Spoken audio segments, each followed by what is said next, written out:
Alright, greetings one, greetings all.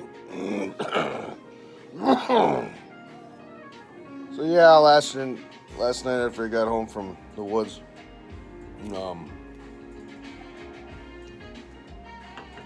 I couldn't take the sewer gas thing anymore. So I grabbed some bright lights, suited up, and crawled underneath the Taj turd here. Take a look.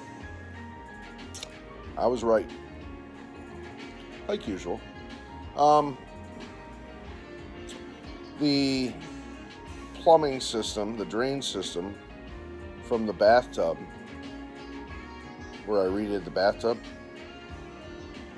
when I readjusted the angle of the dangle for the drain, put some tension on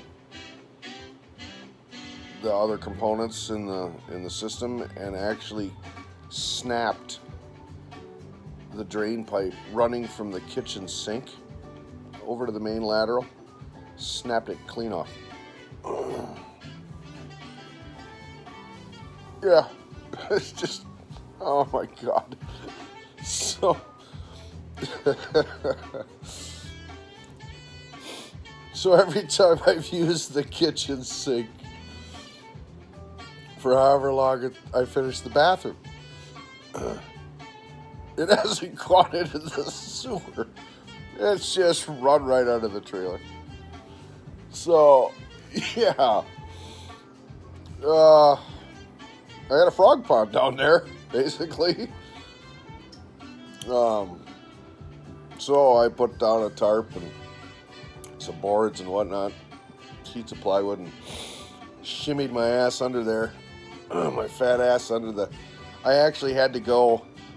It's right where the 3 axles on this unit are, and between each axle there's a big leaf spring with a hanger, and I had to squeeze myself underneath that leaf spring assembly to get to the middle of the trailer where the drain system was.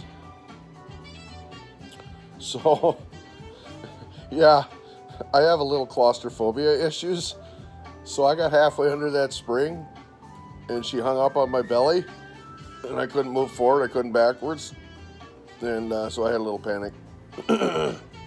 Needless to say, my nice rain suit that I used as a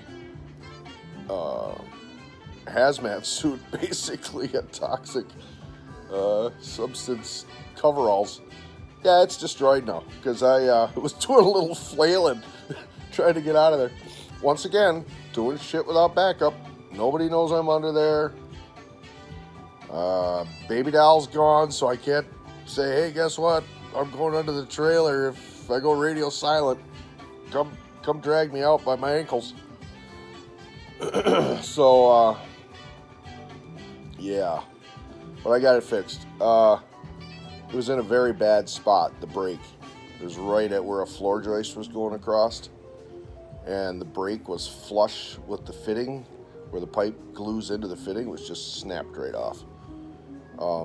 So they make these devices, it's called a Fernco coupler, and it's basically a rubber coupling with a couple of stainless steel hose clamps on it, and it's designed to patch broken pipes and whatnot, and it's a good permanent fix. I mean, once you get it on there and you get it installed right, it's bulletproof. So in my plumbing supply stuff here for the cabin, I had a couple of those, and so I slipped one of those over the brake and rammed her down with a freaking ratchet wrench, and yeah. I was wondering, why is the kitchen drain draining so slow? Well, here, all the stuff that's ever gone down the kitchen drain, you know, food, whatever, you know, the pipe. Okay, so here's the pipe, right? So this part of the pipe, it shifted down to here. So then this part of the pipe was jammed up again. So everything was packed up in the pipe. It hadn't gone anywhere. The water came out, But the kitchen sink would just drain so slow, and I thought, oh, I gotta run a snake down there and all this other blah blah. Well, here it couldn't flow, so yeah, that was not pleasant. So it's all back together, and then that Fernco coupling goes right over the. It looks just kind of like this. Goes right around that joint. Perfect. Almost instantly, sewer gas smell is gone. But here's the problem. That plumbing is running under the floor joists, and then below the plumbing is the insulation in the floor. So the pipe is running through the insulation in the floor. Well, all that insulation, and it's all the new stuff I put in under the bathtub. That insulation got waterlogged, got so damn heavy that all the insulation just went boom, it just fell right out. And now that's laying all over underneath there. So now I got to crawl back under there with some bats of insulation. I used blown insulation before. I can't get in there now with that.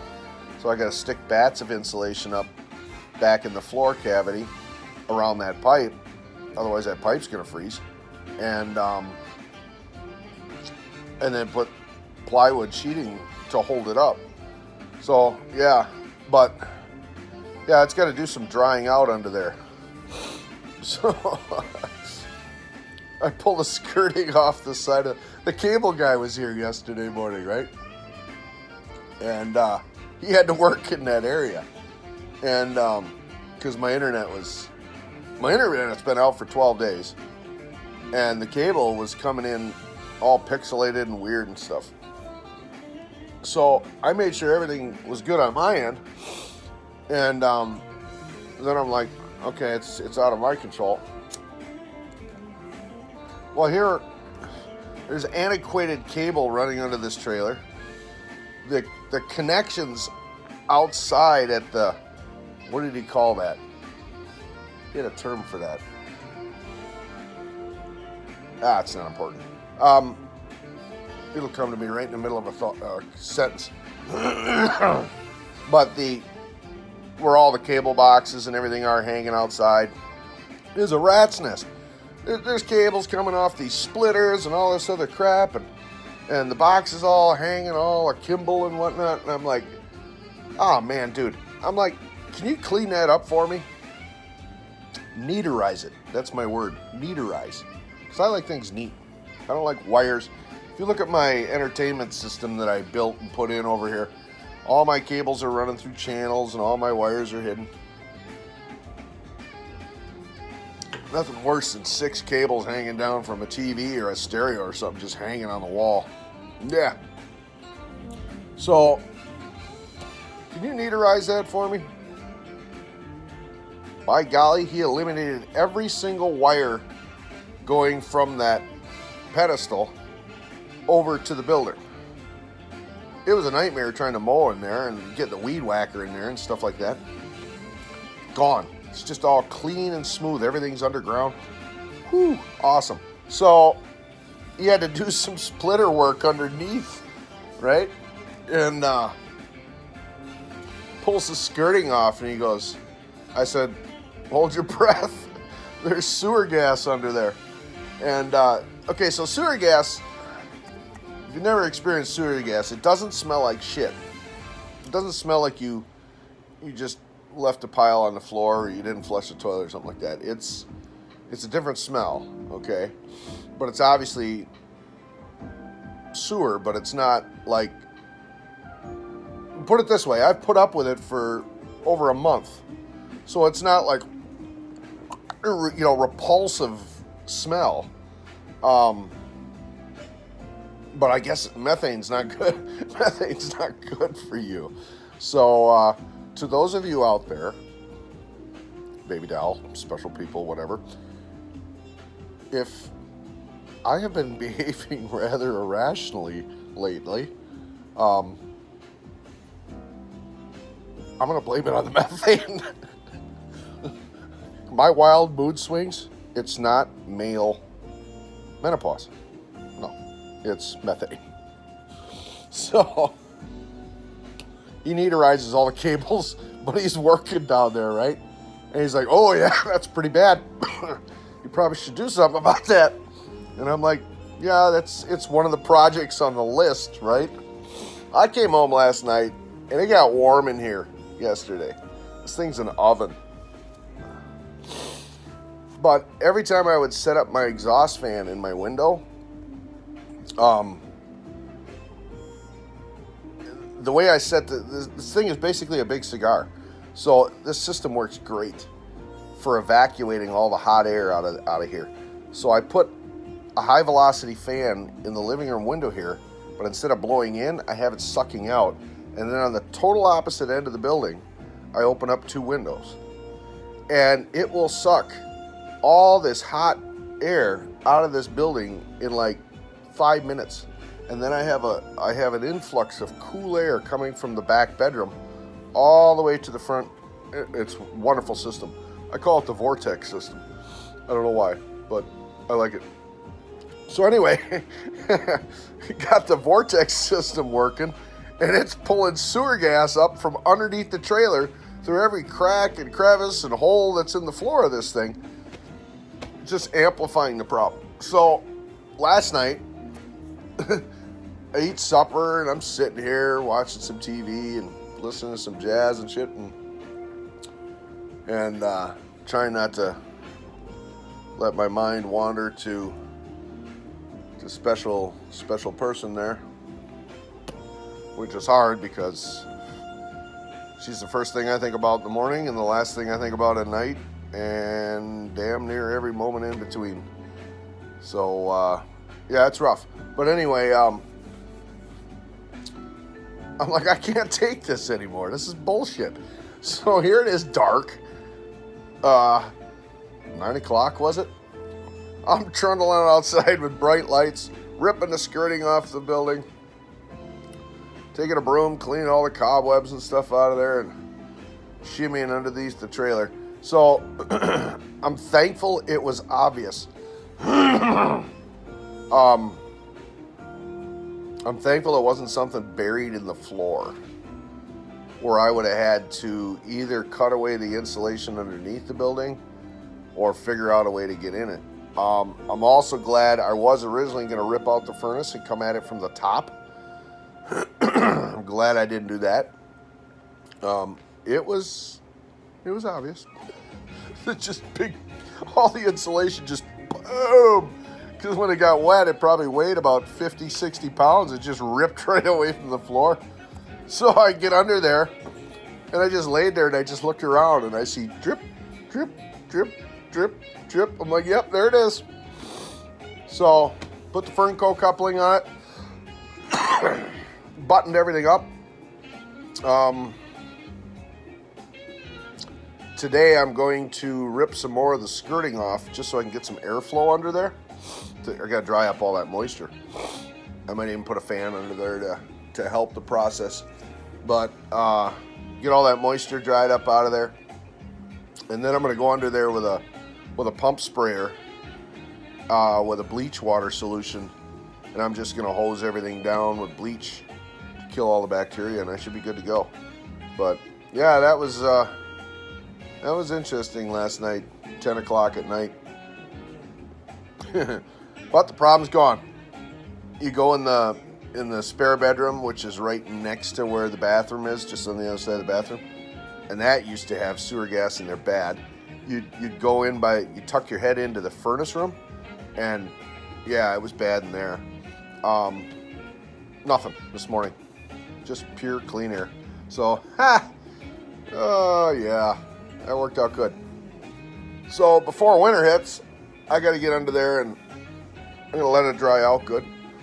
And I got to get under there and re-insulate the floor.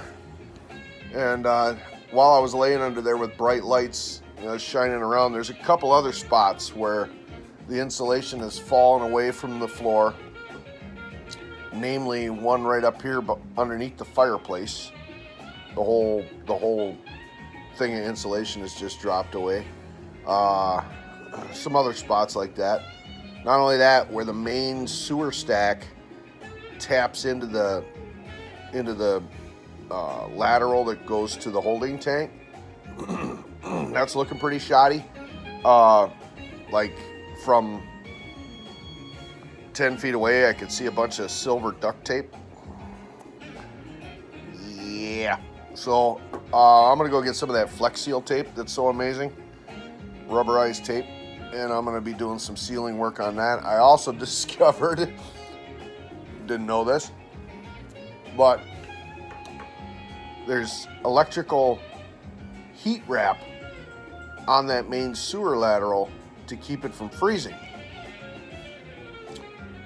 A, I don't know whether it's working or not, and B, if it is, it's been plugged in for months, sucking up all my electricity. So I'm gonna rig up a system, I think, where over PED, that's it, PED. He calls those things a PED. It's short for pedestal. Over here by the pedestal, the cable pedestal, I'm gonna rig up an outlet, an outside outlet that plugs into. So all I got to do is just go outside in the fall when it starts getting cold and plug in the heat tape for that sewer lateral. I'm gonna clean it up under there. That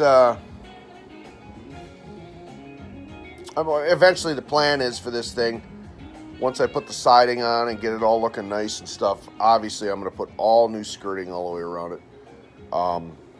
But I want to sleep at night knowing that below me is nice and clean and organized and everything's good. I might even go so far as to, depending on what kind of skirting I put on it, because I saw a couple of places, prefab homes, that the skirting that they have is actually hard. It's not like made out of vinyl. It's actual panels, and some of these panels have access ports that you can take off to get under there. I might look into that since I'm making more money now with the raise and all. But anyway, and I don't have baby doll to spend money on anymore. Damn it. You know what's weird? I actually want to. You know, I want a spoiler, but I don't know. I think she's I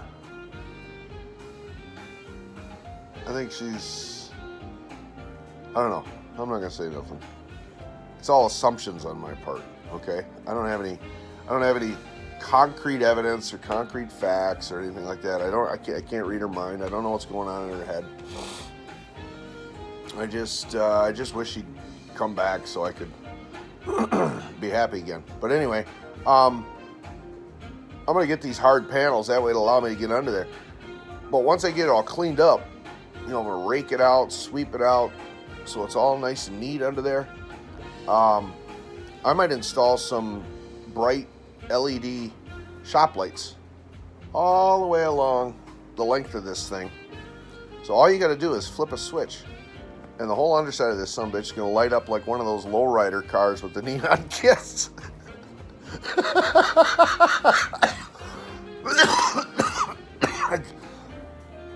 I just had a thought. Get the kind with the multicolors that flash. Yeah, okay. No, so at least you can flip some lights on and see what's going on. I used to own a pest control company, and I don't like spiders. So, needless to say, there's a lot of pest control that's being applied to this facility. A, for rodents, and B, for spiders and ants and whatnot. So, yeah, I'll keep up with that program, and then it'll be awesome to roll around under there for whatever reason I got to do it. But so yeah, I want the underside to look as good as the top side. So, but the sewer gas problem is solved. Woohoo! And it wasn't as painful as I thought it was going to be. So that's just an update on the turd here. Today, I was supposed to go boating with Baby Doll, but you know, I got total radio silence and no communication, and she's spending her time with her ex. So trying to rekindle that, I think, is what's going on. So today, I think what I'm going to do, I got several different options here. I'm getting sick of doing dishes by hand. So I have a used dishwasher at the ex-wife's house that I swapped out on an install. I might just go grab that bad boy and install it today.